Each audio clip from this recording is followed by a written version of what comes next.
Hi, my name is Ashwajit Singh, and I am the Managing Director of IP Global, which is a social sector consulting company working in India as well as across the world. This would be a very important budget.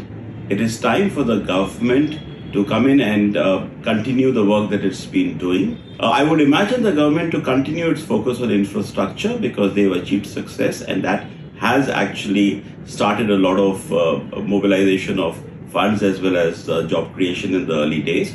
I do imagine a lot of reforms in the rural sector, in the panchayat sector, in livelihoods as well as agriculture.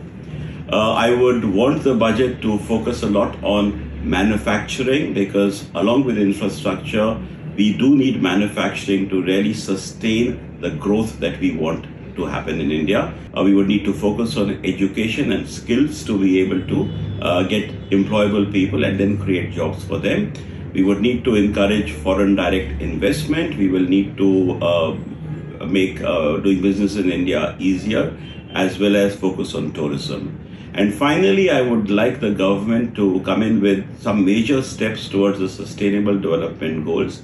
The latest report does show slight improvement as far as India is concerned, but we still stand at 109th position in the world. In fact, we are really only on track for 30% of the SDG indicators, and as many as 30% are not going to be achieved at all. We are in fact more or less at the same position as we were earlier. So I would like to see a lot of more emphasis and focus on the sustainable development goals in this budget.